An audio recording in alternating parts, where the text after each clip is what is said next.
Vamos directamente al pasaje, versículo 15 al versículo 29. Y como ya mencioné antes, tenemos que retomar desde el versículo 13, porque este pasaje de Eclesiastés, de hecho, es uno de los más complicados para estudiar, para aprender, para leer a simple vista y para predicar también. Porque pareciera que está hablando de muchas cosas que aparentemente pudieran estar desconectadas entre sí, pero vamos a ver cómo debajo de la luz del versículo 13 y 14 que nos hablan sobre la soberanía de Dios, nos van a brindar mucha luz para poder comprender mejor el pasaje completo. Dice así, versículo 13, considera la obra de Dios, porque ¿quién puede enderezar lo que Él ha torcido? Alégrate en el día de la prosperidad y en el día de la adversidad considera, Dios ha hecho tanto el uno como el otro para que el hombre no descubra nada que suceda después de él. Y ahora sí, a partir del versículo 15 al 29. He visto todo durante mi vida de vanidad, dice el predicador. Hay justo que perece en su justicia y hay impío que alarga su vida en su perversidad. No seas demasiado justo, ni seas sabio en exceso. ¿Por qué has de destruirte? No seas demasiado impío, ni seas necio. ¿Por qué has de morir antes de tiempo?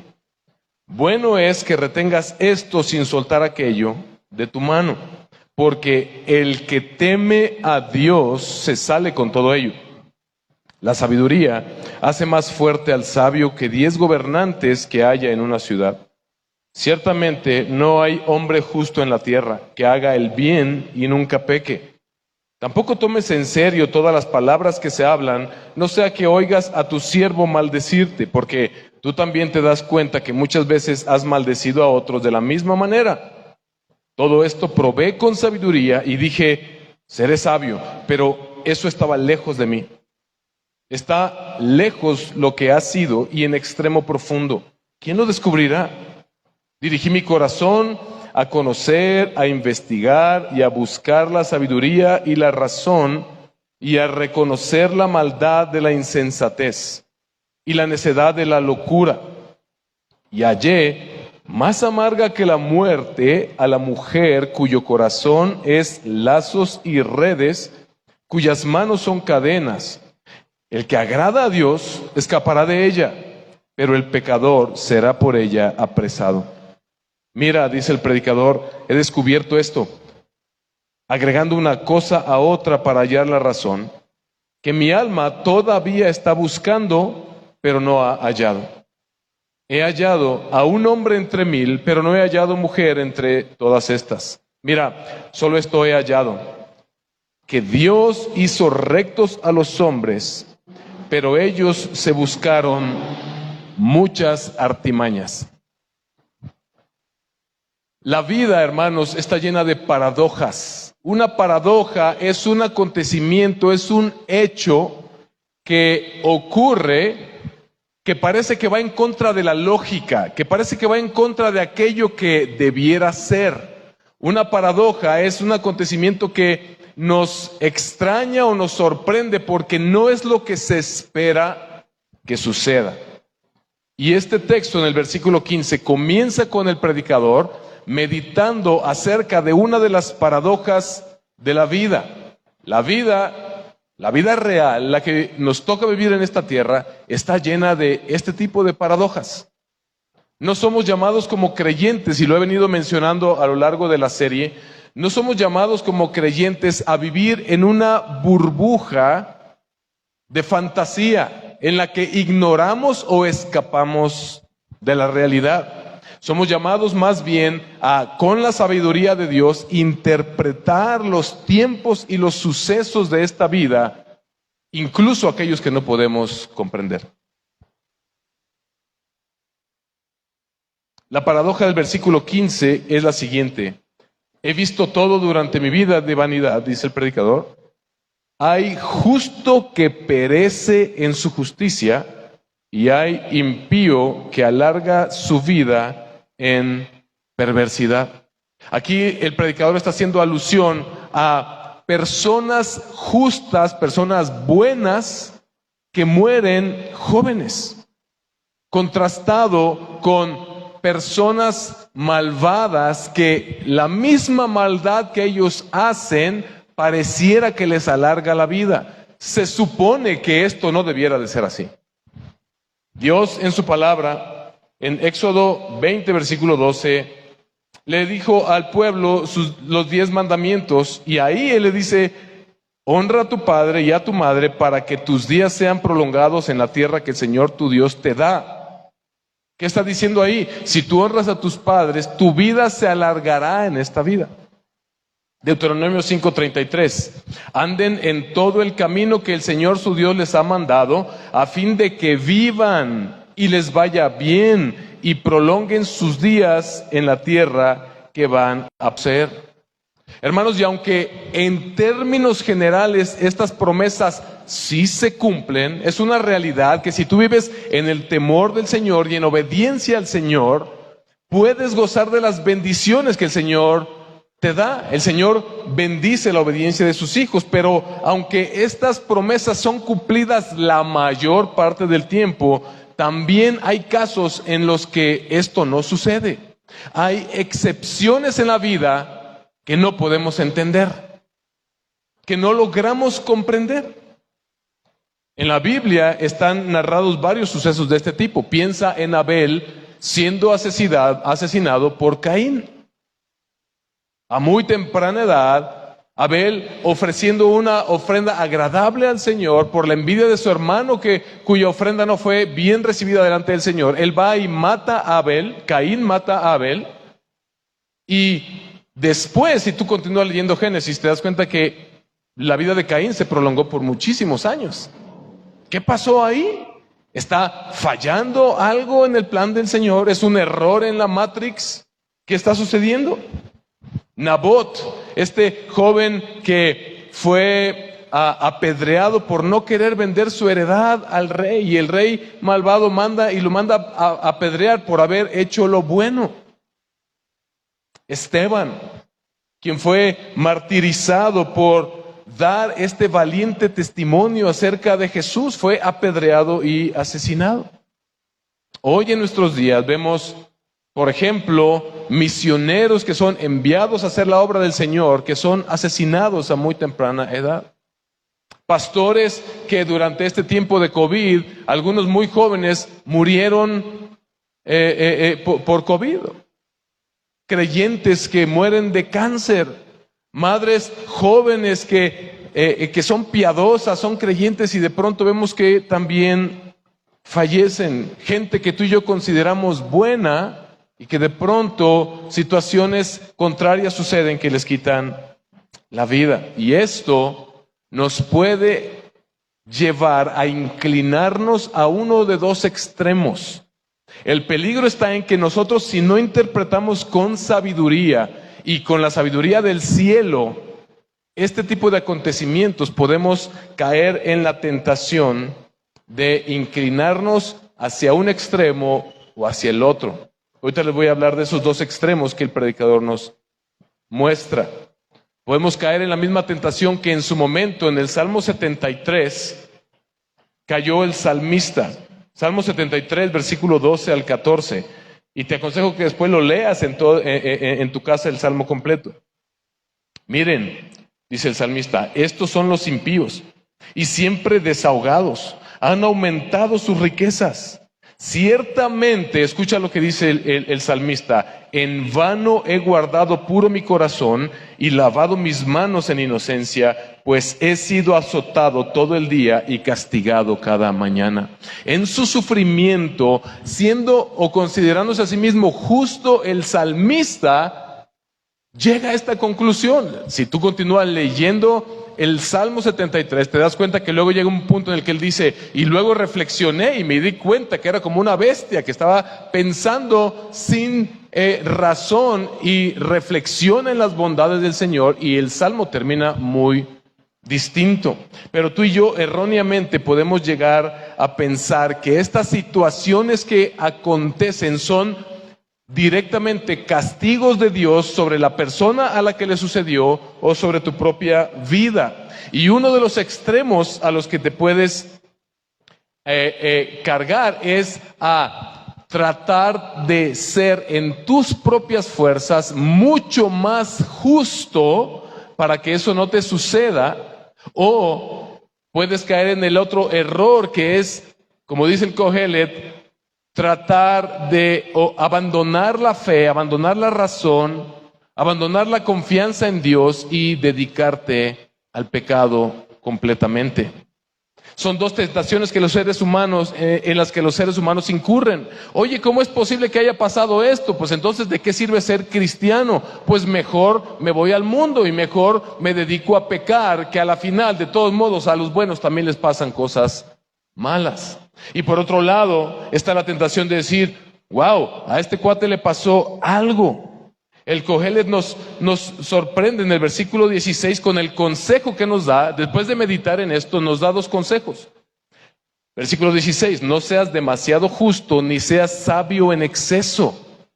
¿Por qué has de destruirte? Está medio raro el consejo. De buenas a primeras, pareciera que el Kohelet nos está diciendo, mira, no tienes que buscar la perfección, no tienes que buscar la santidad. Basta con que seas más o menos bueno, pareciera, o alguien pudiera malinterpretar de esta manera. Pero lo que realmente el Kohelet está haciendo no es contradecir lo que toda la Escritura nos dice. De hecho, Jesús en Mateo capítulo 5, versículo 5, en el Sermón del Monte, le dice a sus discípulos, bienaventurados los que tienen hambre y sed ¿de qué? De justicia. Hay una bienaventuranza para aquel que quiere ser justo. Mateo 5:48, Jesús también dice, sean perfectos como vuestro Padre que está en los cielos es perfecto. Lo que el Kohelet nos está diciendo, lo que el predicador está diciendo aquí, no es que no busquemos la justicia, está diciendo, no trates o no pienses que tú en tu autojusticia o por tratar de ser súper justo puedes torcerle el brazo a Dios para que extienda tu vida en esta tierra. Esto era algo que muy seguramente los israelitas de aquella época podían estar pensando. Oye, Dios dijo que si honras a tu padre y a tu madre tendríamos larga vida en esta tierra. Entonces aquel joven que murió porque una manada de vacas a lo mejor se destrampó y lo atropelló y lo mató, o ladrones lo mataron en el camino, se me hace que no era tan justo. Se me hace que nos estaba engañando muy bien a todos. A lo mejor no era tan justo. ¿Qué debemos hacer nosotros? Esforzarnos para ser más justos que Él, para que entonces Dios no pueda quitarnos la vida. Pero como hemos venido viendo en el capítulo 3, Dios ha establecido un tiempo para todo. Un tiempo para la guerra y para la paz, como lo estamos viviendo el día de hoy. Y un tiempo para nacer y un tiempo para morir. Dios ha preestablecido los tiempos y tú y yo no podemos, en un intento de autojusticia o de superjusticia en nuestras fuerzas, obligar a Dios a extender nuestra vida en esta tierra. Esto nos recuerda un poco a los amigos de Job. ¿Se acuerdan que cuando Job le es quitado todo, Dios le permite a Satanás, y lo primero que te dice el libro de Job es que Dios era justo como nadie más en la tierra en aquel momento? Y Dios le permite a Satanás que toque su vida y le quite todo excepto su vida. Y los amigos de Job vinieron a quererlo consolar, y tenemos 30 y tantos versículos en esta discusión entre Job y sus amigos, donde Job dice, es que no entiendo por qué el Señor me ha castigado de esta manera. Y sus amigos insisten e insisten e insisten y le dicen, Job, mira, tú nos has engañado muy bien a nosotros todo este tiempo. No hay problema, hermano, estamos contigo, de verdad queremos lo mejor para ti, pero ya reconoce que pecaste, algo tienes ahí escondido, algo hiciste mal, por algo el Señor te está haciendo esto. Y al final del libro de Job descubrimos que efectivamente Dios les dice a estos hombres que son insensatos por haber juzgado a Job, por esta situación. Y tú y yo caemos constantemente en esta tentación de esforzarnos por alcanzar una perfección en nuestras fuerzas. Eso es lo que hace el fariseo, eso es lo que hace el religioso.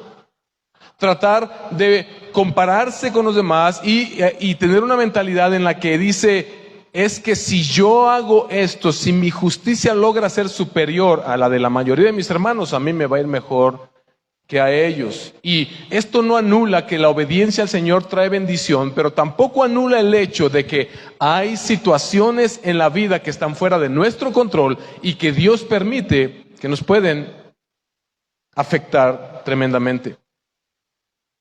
Tratar de ser hiper justos, súper justos, nos lleva a un orgullo que nos ciega, y esto también es pecado. Porque dejamos de confiar en Dios y queremos obligar a Dios a que Él haga lo que nosotros queremos en recompensa por nuestra justicia, aparente justicia. Pero hermanos, no importa cuán justos podamos llegar a ser, nunca podremos forzar a Dios a alargar nuestra vida o darnos algo que simplemente tú y yo queremos. Pero el Cogelet todavía continúa y dice también, no seas sabio en exceso tampoco.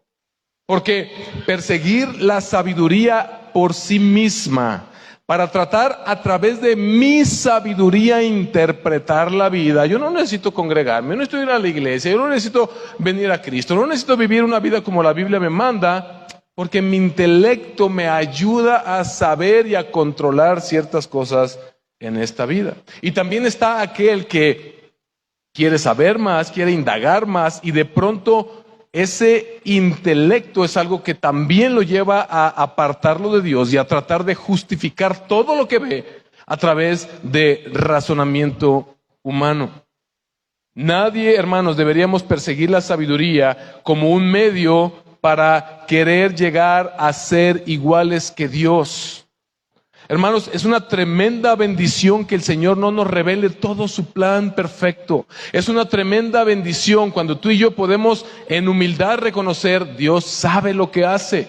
Dios está en control y yo puedo confiar, aunque no comprenda completamente, puedo confiar ciegamente en que su voluntad es buena, agradable y perfecta. Entender que yo no soy Dios es algo que va a traer descanso a tu vida. Entender que tú no eres Dios y que no es tu tarea darle explicación a todo lo que sucede en la vida es una enorme bendición para tu vida, porque sabes que la vida te va a poner en circunstancias donde tal vez vas a ir a consolar a una madre que pierde a sus hijos. Tal vez vas a ir a consolar a una viuda que acaba de perder a su esposo. Y qué vas a veces tratamos como de explicar, ¿verdad? Como, no, mira, lo que pasa, mira, hay cosas que no podemos explicar en este mundo. Pero lo que sí podemos explicar es que si Dios nos ha dado a Cristo, su Hijo, en rescate por nosotros, si Él sufrió lo insufrible en la cruz por nosotros, ¿cómo no nos dará también las demás cosas? ¿Cómo no podremos confiar en su plan perfecto? En Eclesiastés 1:18, el Cogelet ya había reflexionado acerca de la sabiduría, porque en la mucha sabiduría hay mucha angustia y quien aumenta el conocimiento aumenta el dolor. Aquellos que creen que pueden prolongar su vida por su super justicia o por su super sabiduría, están pasando por alto que el dueño de sus vidas es Dios y el soberano de sus vidas es Dios. Yo conozco gente que de pronto ha dicho, no, es que yo me alimento mucho más saludable que ustedes. No, yo no le invito unas papitas. No, yo no como eso. Yo solamente, y de pronto les da cáncer, literalmente, lo hemos visto. No estamos juzgando a esas personas, pero podemos caer en ese extremo de pensar que es por lo que yo hago, es por lo que yo sé, es por cómo me conduzco yo que Dios me bendice, que Dios me ha dado vida y que soy mejor que tú y que no he muerto como murió aquel. Eso es pecaminoso.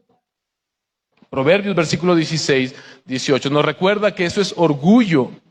Delante de la destrucción, dice, delante de la destrucción va que el orgullo y delante de la caída la arrogancia de espíritu. Hermanos, Dios nos libre de ser arrogantes. de considerarnos súper santos, súper justos, superiores a algunos y de juzgar a aquellos que están pasando adversidad, tal vez porque simplemente Dios lo ha permitido de esa manera y porque nosotros no podemos ver el plan completo de Dios. En lo que podemos confiar es en que Él se va a glorificar. En el versículo 17 dice lo contrario: no seas demasiado impío, es decir, no seas demasiado pecador, ni seas demasiado necio. Escucha lo que dice: ¿por qué has de morir antes de tiempo? ¿Qué significa esto? Ahí está, vieja, dice que puedo ser un poquito malo, dice que puedo ser un poquito pecador, dice no seas tan necio. No seas demasiado necio, no seas demasiado impío. Ahí está, se vale poquito. No, esto no es lo que el predicador está diciendo. El Kohelet te está diciendo, y vamos a ver más adelante cómo él reconoce en este pasaje que realmente no hay nadie justo en la tierra. Entonces lo que el Kohelet está diciendo es: no elijas voluntariamente inclinarte al pecado a causa de estas paradojas en la vida. No porque no entiendas lo que Dios está haciendo en tu vida, cometas el error de decir: pues mira, yo me esforcé y Dios no me dio el trabajo que quería. Mira, yo oré mucho y el Señor no me dio la respuesta que yo esperaba. Pues entonces, ¿qué sentido tiene ser cristiano? Pues entonces me voy a dedicar a una vida de pecado. Mira, yo fui a la iglesia y no me saludaron como yo quería, no me atendieron como debía haber sido atendido, no me apapacharon como me gusta que me apapachen. Pues entonces me voy a dedicar a una vida de pecado. Dice el Kohelet: no seas demasiado impío, ni seas necio. Dice, tampoco rechaces la sabiduría. Una cosa es no querer ser sabio en exceso, es decir, no estar enfermos de querer, de endiosar la sabiduría en sí misma, pero la Biblia nunca nos llama a no buscar la sabiduría, sino por el contrario. Y dice que es necedad tratar de ser completamente impío. El Kohelet nos advierte de elegir voluntariamente una vida de pecado. Los que abrazan la maldad y los que abrazan el pecado terminan destruidos por su misma maldad y por su mismo pecado. México es uno de los más grandes ejemplos de esto. Cuánta maldad, cuánta drogadicción, cuánto crimen hay, y cómo vemos día tras día en las noticias cuántos jóvenes, increíblemente adolescentes, ahora están siendo reclutados por el crimen organizado. ¿Y cuánto terminan viviendo? 1, 2 o 3 años. Gente que cae en adicciones, y esas mismas adicciones los destruyen por completo porque deciden voluntariamente entregarse al pecado. El versículo 18, ¿qué es lo que dice? Bueno es que retengas esto sin soltar aquello de tu mano, porque el que teme a Dios se sale con todo. Nos da la clave para esto. El temor de Dios resuelve todas las paradojas de la vida. El temor a Dios resuelve el conflicto interno que tú y yo podemos tener. Bueno es que retengas esto sin soltar aquello. El temor de Dios es la clave para no caer en ninguno de los dos extremos. Tratar de ser demasiado justos y demasiado sabios, o abandonar la cordura y volvernos demasiado necios y demasiado impíos. La clave para vivir en medio de un mundo lleno de paradojas, hermanos, y la respuesta es el temor de Dios. No malinterpretemos al Kohelet como que él estuviera diciendo no busques la sabiduría. A partir del versículo 19, él comienza de hecho a elogiar la sabiduría y ver cómo es a través de la sabiduría que podemos llegar a comprender mejor muchas cosas. Y el Kohelet está diciendo aquí: bueno es que retengas esto sin soltar aquello. ¿Qué es esto y qué es aquello? Bueno es que entiendas que Dios es soberano y que tú no puedes llegar a ser ni demasiado justo, ni debes ser demasiado impío. Debes conformarte a la voluntad del Señor y tratar y buscar vivir conforme a sus mandamientos. También lo que puede significar es: no seas demasiado justo, ni seas demasiado sabio, porque eso te va a destruir. No sueltes eso, y tampoco sueltes lo otro. No te entregues al pecado y a la necedad, porque eso va a destruir tu vida antes de tiempo.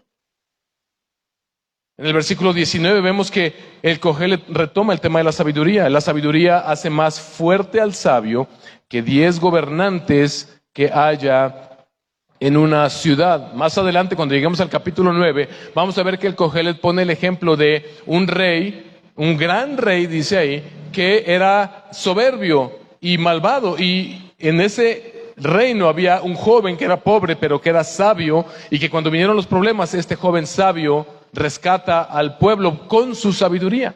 Indiscutiblemente toda la escritura nos dice que debemos buscar la sabiduría porque, y dice aquí, es más poderosa que 10 reyes, que 10 gobernantes. Porque tú y yo podemos voltear a ver el día de hoy a nuestro alrededor y ver cuánta necedad y con cuánta necedad se está gobernando el mundo entero. Y vemos que aquellos que tienen sabiduría definitivamente es algo que efectivamente, como dice la palabra de Dios, les puede prolongar la vida. ¿Ves esta paradoja también? No es que confíes en tu sabiduría para prolongar tu vida, pero el Señor te dice, vive sabiamente para que tengas larga vida sobre esta tierra. Si no lo comprendes completamente, pregúntale al Señor, Él lo escribió. Tal vez en el versículo 20 vemos a el Cogelet dándonos como otra vez este atisbo de que, mira, a la final todos los hombres somos pecadores y nunca lograremos esa superjusticia que aparentemente la religión te llama a tener. 20. Ciertamente no hay hombre justo en la tierra que haga el bien y nunca peque.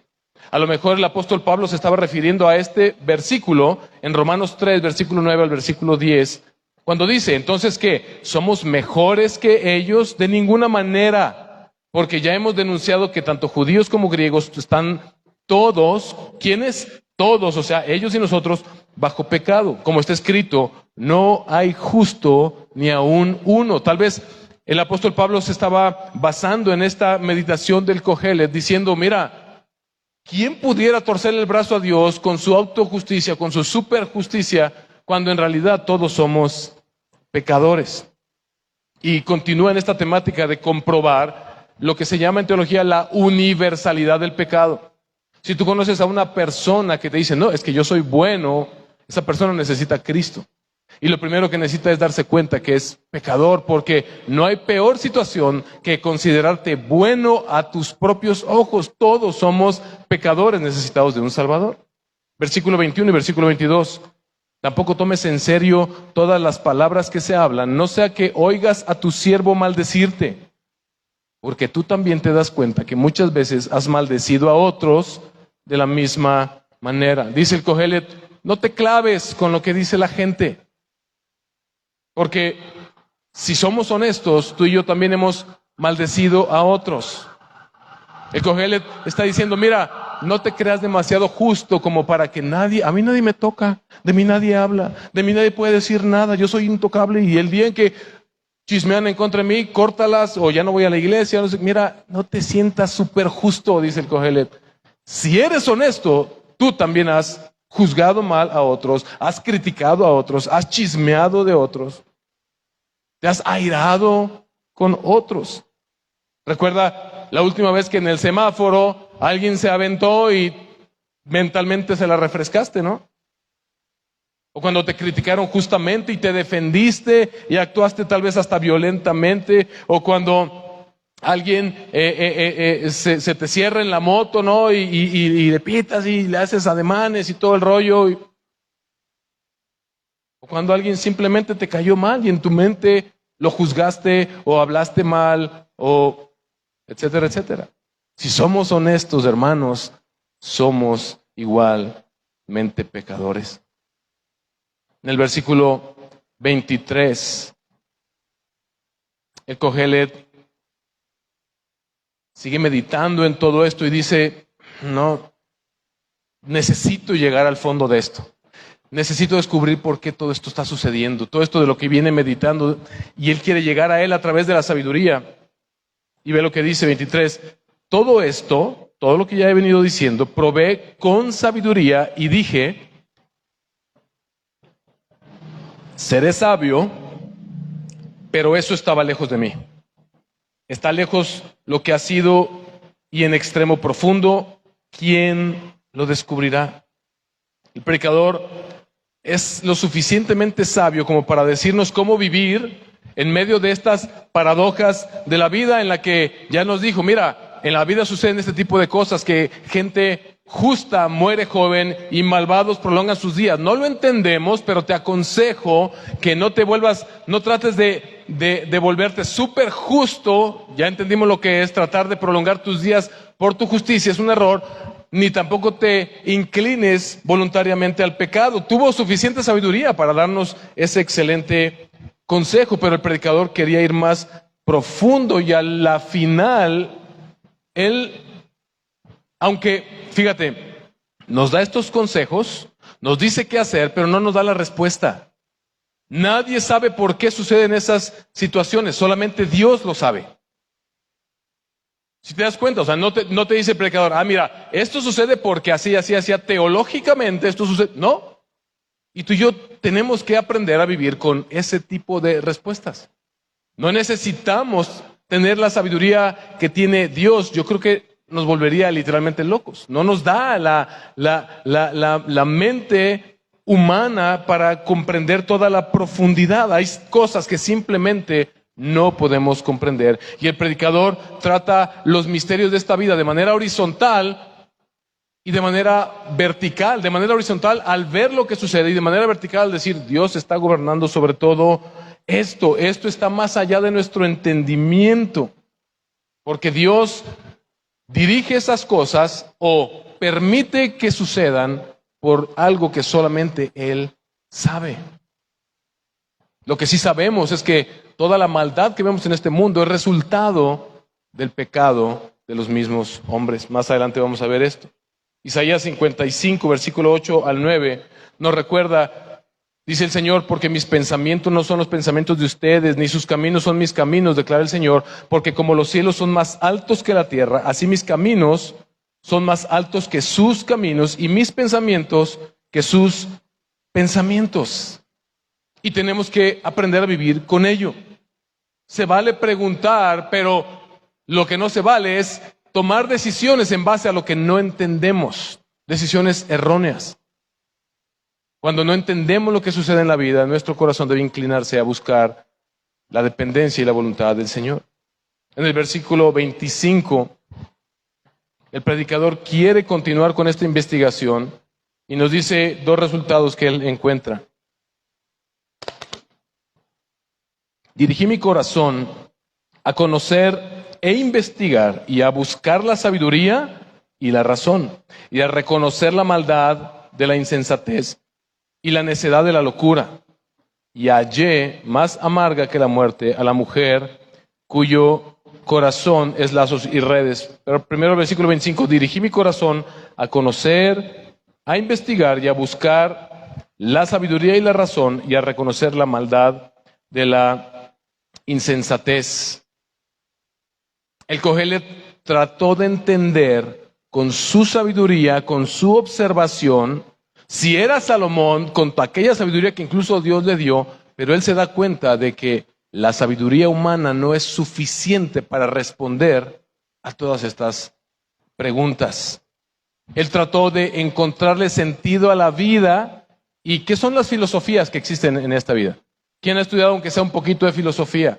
¿Quién ha estudiado un poquito acerca de los diferentes sistemas de pensamiento que hay en el mundo? ¿No están ellos acaso tratando de darle sentido a lo que vemos en esta vida?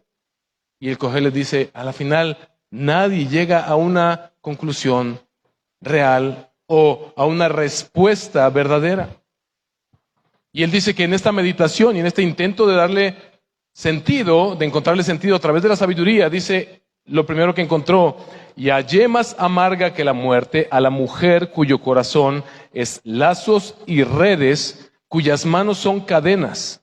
El que agrada a Dios escapará de ella, pero el pecador será por ella apresado. Recuerden que esto es poesía, y en la poesía se utilizan mucho los tipos o la tipología.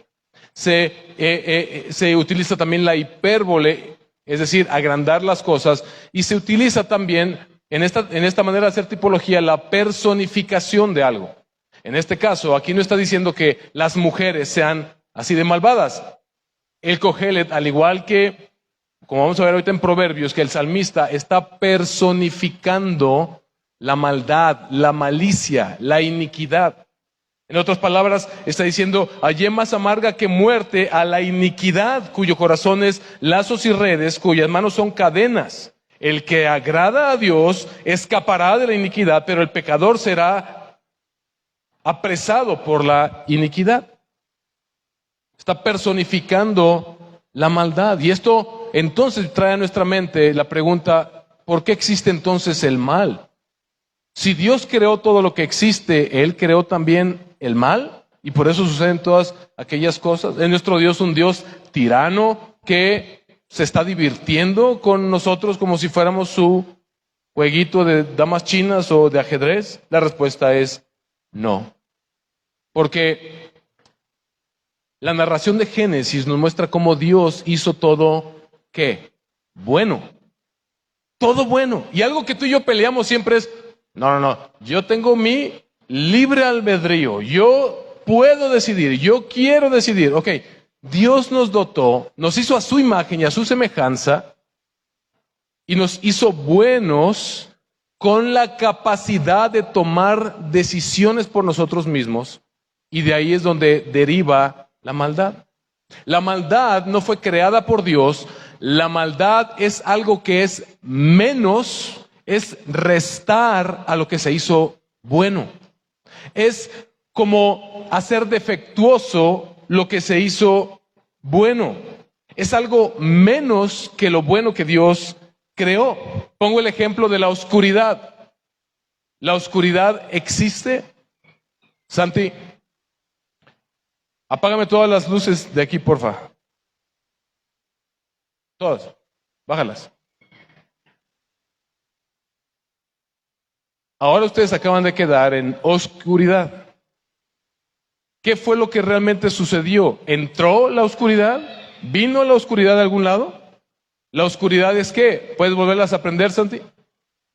Ausencia de luz. Es ausencia de luz. Y de la misma manera, cuando el hombre decidió en su libre albedrío pecar en contra del Señor, querer ser igual a Dios, la maldad entra en el mundo como una ausencia de aquello que Dios hizo perfectamente bueno. Los hombres, hermanos, se han dejado envolver, se han dejado seducir por la maldad. Nos hemos dejado llevar. Y aquí el Cogelet personifica a la maldad como una mujer. Lo hace también el salmista en Proverbios 7, 22 al 27. Ve lo que dice. Proverbios 7, 22 al 27. Al instante la sigue. ¿A quién? Otra vez a esta mujer malvada. Como va el buey al matadero. O sea, ya desde tiempos antiguos se nos decía que estábamos bien bueyes cuando caíamos en este tipo de tentación, en la maldad. Al instante la sigue como va el buey al matadero. Aquí lo dice, no estoy inventándome groserías. O como uno en grillos al castigo de un necio, hasta que una flecha le traspasa el hígado, como el ave que se precipita en la trampa y no sabe que esto le costará la vida. Ahora pues, hijos míos, escúchenme y presten atención a las palabras de mi boca. No se desvíe tu corazón hacia sus caminos, no te extravíes en sus sendas, porque muchas son las víctimas derribadas por ella y numerosos los que ha matado.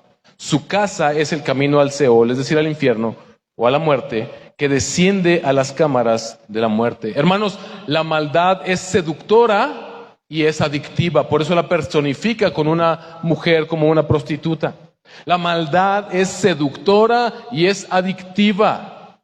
Cuando tú has pecado, cuando yo he pecado, lo hemos pecado porque hemos caído en la seducción y nos gusta lo que nos ha producido. Tú pecas y yo peco porque amamos ese pecado. Y esa es nuestra realidad como seres humanos. Y es de lo que tenemos que huir, dice el pasaje. Sidney Greidanus ve lo que dice: ser adicto a algo significa que uno ya no está en control. La iniquidad está en control ahora y es prácticamente imposible escapar. Podemos llegar a decir, no es tan malo un poquito de esto, no es tan malo un poquito de pornografía, no es tan malo un poquito de esta droga, no es tan malo ir a jugar poquito al casino, no es tan malo, etcétera, etcétera, etcétera. Todas aquellas cosas que tú y yo sabemos que nos pueden acarrear a la adicción, y dice que nos atrapa, nos apresa y nos destruye cuando vamos en pos de ella. Pero ahí mismo en el versículo 26, en la parte B, nuevamente nos dice que el temor de Dios es la clave para ahora escapar de esta mujer. El que agrada a Dios escapará de ella, pero el pecador será por ella apresado. Es el temor de Dios lo que tú y yo necesitamos tener. Es una vida que busca agradar a Dios lo que nos va a ayudar a escapar efectivamente de caer en una vida de iniquidad.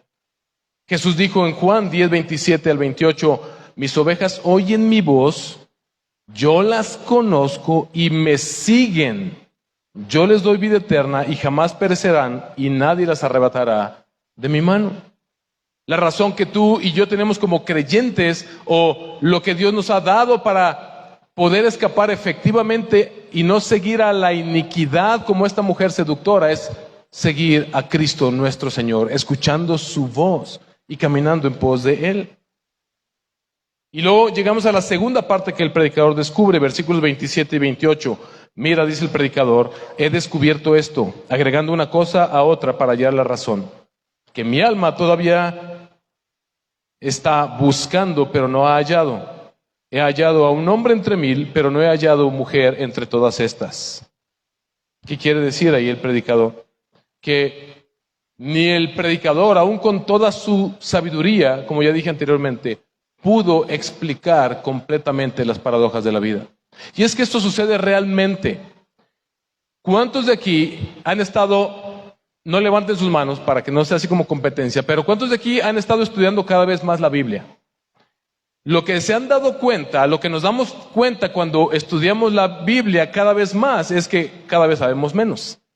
Los grandes científicos, los astrónomos, entre más exploran el universo, menos entienden. Entre más sabiduría tienen, se dan cuenta que menos saben realmente sobre cómo explicar todo lo que existe. Y el Cogelet está diciendo que no hay sabiduría que alcance para a la final comprender completamente todas estas paradojas de la vida. Pero luego continúa y encuentra una tercera cosa en el versículo 28, en la parte B. He hallado un hombre entre 1000, pero no he hallado mujer o una mujer entre todas estas. ¿Qué está diciendo ahí? ¿Que las mujeres otra vez intrínsecamente son más malas que los hombres? Hombres, cállense. Porque van a decir, amén, hermano, gloria a Dios. Por fin nos van a hacer justicia aquí. No, nadie entiende completamente lo que esto está diciendo. Aparte, si somos verdaderamente honestos, somos mucho más perversos los hombres que las mujeres. No está discriminando aquí a la mujer, ni está diciendo que las mujeres sean intrínsecamente más malas. Recuerden que el Cogelet está escribiendo a israelitas de su época. Y hasta el día de hoy, por ejemplo, los judíos ortodoxos, a una sinagoga solamente entran los hombres, no entran las mujeres. Y no es discriminación, el hombre es el líder espiritual de su casa, algo que nosotros debiéramos aprender tremendamente. Entonces, no es que esté diciendo, sino que a lo mejor su audiencia es masculina, por lo tanto, él está diciendo, o está utilizando, como dije al principio, la hipérbole, está como aumentando. Lo que él está diciendo, en pocas palabras, es sumamente difícil encontrar persona justa en este mundo. Y lo dijo de esta manera: a lo mucho encontraremos un hombre, tal vez estaba pensando en Job, y mujeres ninguna, porque tal vez no ha habido ningún ejemplo anterior de alguna mujer. No está discriminando a la mujer, ni está diciendo que sea más perversa, está simplemente de una forma exagerada diciendo, no es posible encontrar a una persona realmente justa en esta tierra. También pudiera ser, si es que Salomón escribió esto, si fuera Salomón, o si Salomón transmitió esta sabiduría, tal vez Salomón estaba hablando desde su propia experiencia. ¿Cuántas mujeres tuvo? como 1000. Y pues a nosotros decimos, oye, pues si con una, ahora 1000. O sea, Salomón trató de buscar en las mujeres y en el placer sexual la satisfacción para su alma y no encontró. De hecho, estas mujeres que eran de otros pueblos paganos, lo único que hicieron fue seducirlo a él para adorar a dioses paganos. Tal vez Salomón estaba hablando desde su propia experiencia, no lo sabemos realmente. Pero finalmente el predicador nos muestra su más grande descubrimiento. Anteriormente nos ha venido diciendo, no hay justo, no hay quien pueda ser realmente justo sobre esta tierra. Versículo 29, mira, solo esto he hallado, que Dios hizo rectos a los hombres, pero ellos se buscaron muchas artimañas. Esta es la conclusión más importante de toda la investigación del Kohelet.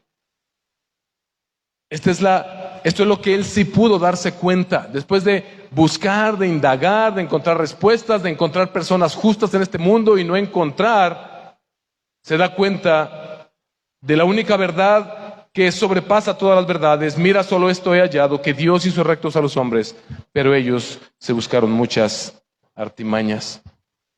Dios no puede ser culpado por la falta de personas justas en este mundo. Tú y yo muchas veces culpamos, ay Señor, ¿por qué pues son así conmigo? ¿Por qué? Como si fuera Dios, pero somos nosotros los que nos hemos metido en nuestras propias artimañas.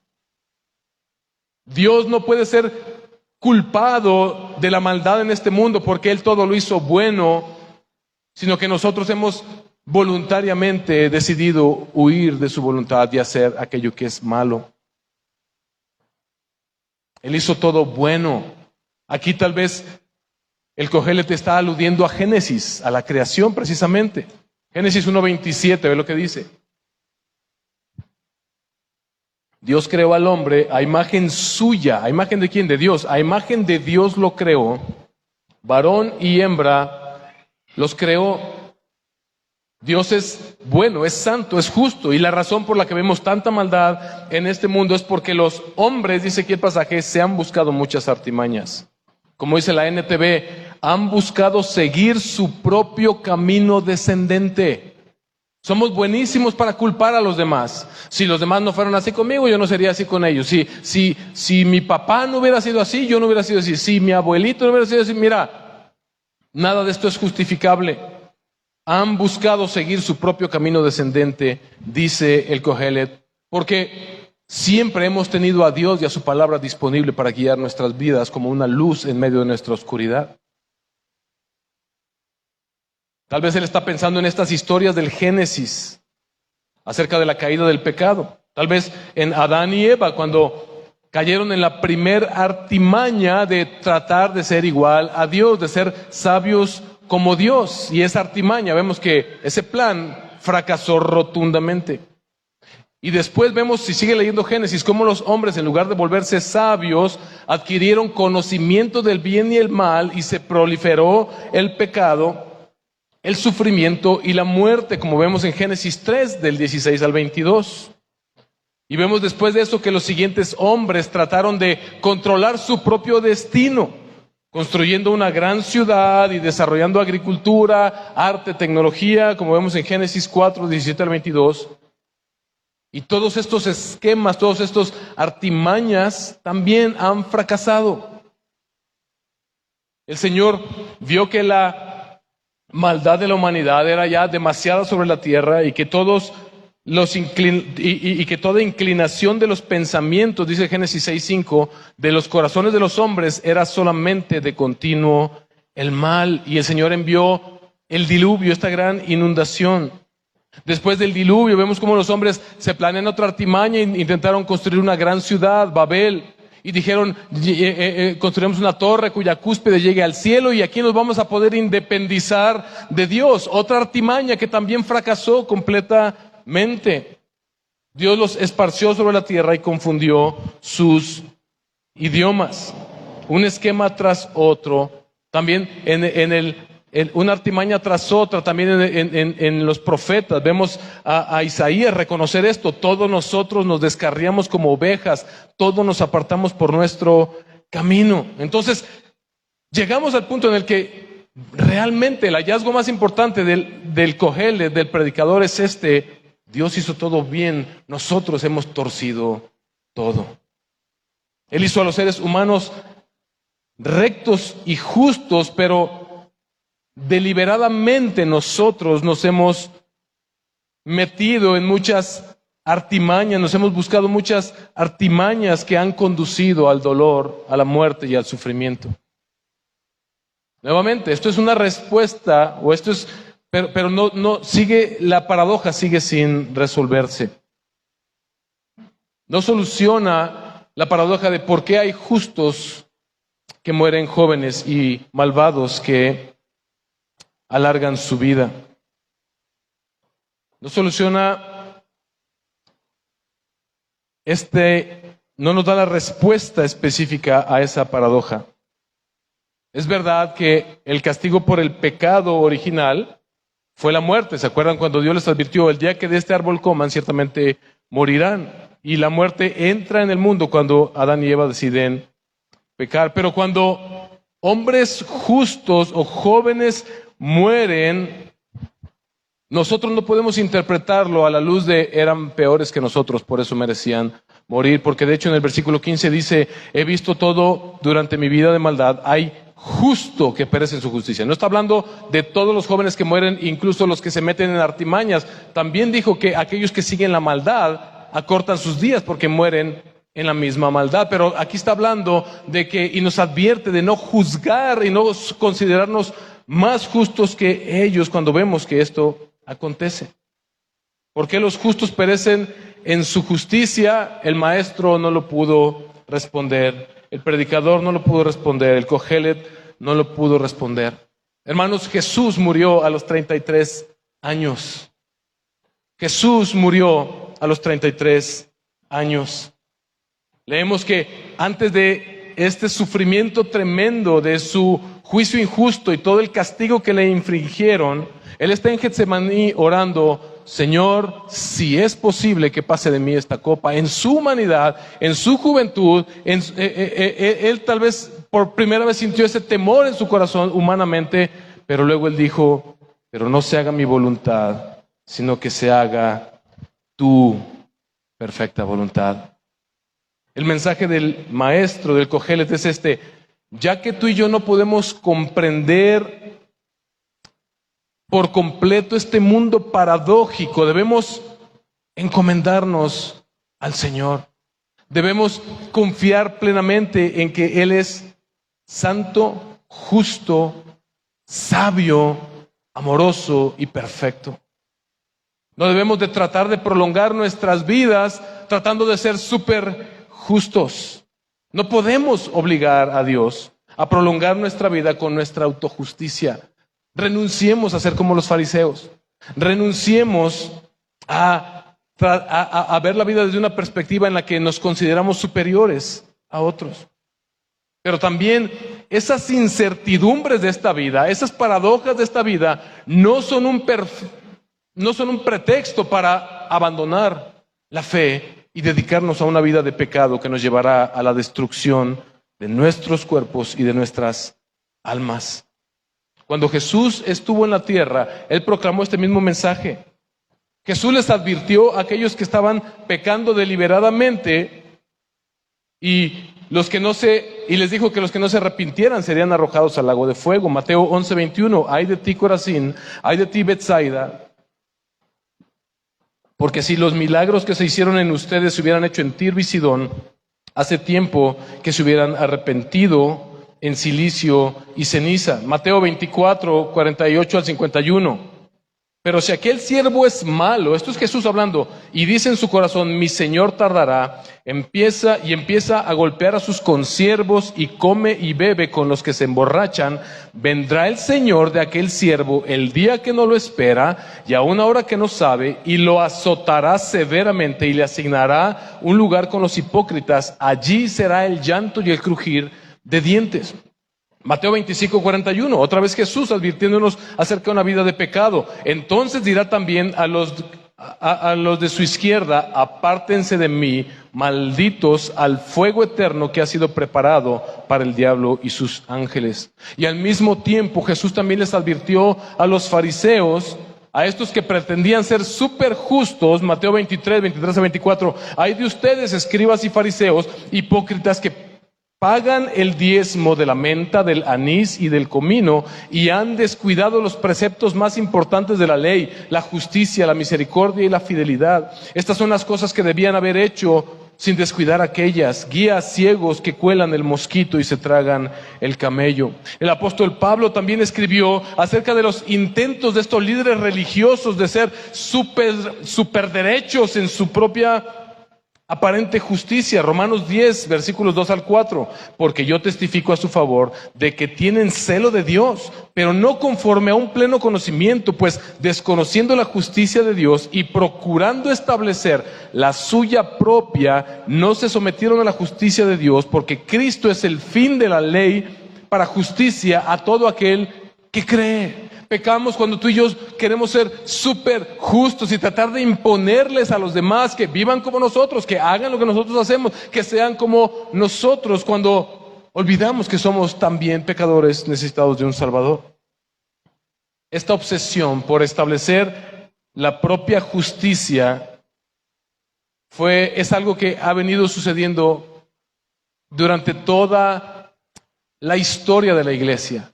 Surgen denominaciones tras denominaciones, sectas tras sectas, tratando de decirte: es que sí, es creer en Jesús, pero tú también debes de hacer esto y a tal nivel, ¿no? Tienes que hacer ciertos sacrificios, tienes que cumplir con ciertas normas, cuando la palabra del Señor nos dice que es por medio de la fe en Cristo Jesús, y que la única justicia que tú y yo podremos argumentar delante del Señor es la justicia que te es dada por Cristo Jesús, su justicia imputada a ti.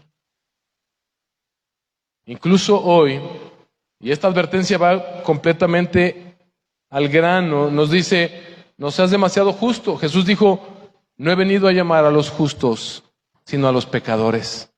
El evangelio es para ti y para mí, precisamente aquellos que, si somos honestos, no podemos ser completamente justos. Es imposible que tú y yo lleguemos a ser tan justos que Dios se vea obligado a prolongarnos la vida o a darnos todo aquello que tú y yo le queremos condicionar al Señor. Mucho menos se puede ganar la vida eterna por la justicia propia. Y ahí es donde entramos todos, porque todo el mundo se siente bueno. No, yo sí tengo mis detallitos, pero no soy tan malo como Vladimir Putin, que está invadiendo a Ucrania. No soy como un sicario, no soy como, mira, a la final el estándar de Dios no es tú contra tu hermano, es tú contra Dios, y delante de Dios nadie puede presentarse sin santidad como la de Él. Así que tu justicia, lo bueno que tú consideras que eres, no te gana el cielo, mucho menos la vida eterna. Pero al creer en Jesús, podemos, dice la palabra de Dios, revestirnos de su justicia. Y esta es la buena noticia del evangelio. Jesús es la fuente de justicia y de verdadera sabiduría para ti y para mí. 1 Corintios 1:30, pero por obra suya, de Dios, están ustedes en Cristo Jesús, el cual se hizo para nosotros sabiduría de Dios y justificación, santificación y redención. Y Cristo prometió que Él sí puede darnos no solamente una vida larga en esta tierra, sino vida eterna. Porque Él resucitó y venció a la muerte. Él sí puede dar, a través de su justicia, vida eterna, si tú pones tu fe y tu esperanza en Él. Juan 10:27-28, mis ovejas oyen mi voz, yo las conozco y me siguen, yo les doy vida eterna y jamás perecerán y nadie las arrebatará de mi mano. Ponte de pie, por favor. Hermanos, La respuesta a quien creó el mal es: nosotros hemos torcido todo. Dios hizo rectos a los hombres. Nosotros hemos escogido nuestro propio camino descendente. Y nadie puede obligar a Dios a prolongar su vida a través de una autojusticia, de una superación personal. Y también las incertidumbres y las paradojas y las situaciones adversas que enfrentamos en esta vida no son una razón para abandonarnos en una vida de pecado. El temor de Dios es la solución para todas estas paradojas. Porque si tú quieres temer correctamente a Dios, Él te pide: arrepiéntete de tus pecados, ven a Cristo Jesús y recibe ese perdón para tus pecados, porque Él ya los pagó por ti en la cruz. Recibe la justificación que solamente Él te puede dar. Recibe la vida eterna que solamente Él te puede dar. Hermanos, no seamos demasiado justos. No pretendamos que somos o que podemos llegar a ser demasiado justos. Hermanos, nunca nos abandonemos a una vida de pecado y de maldad, porque el lloro y el crujir de dientes es lo que espera a los que deliberadamente pecan. Más bien, escuchemos la voz de Jesús. Tomemos la decisión de seguir a Jesús. Y entonces, por su justicia imputada a ti, a tu vida, recibirás vida eterna.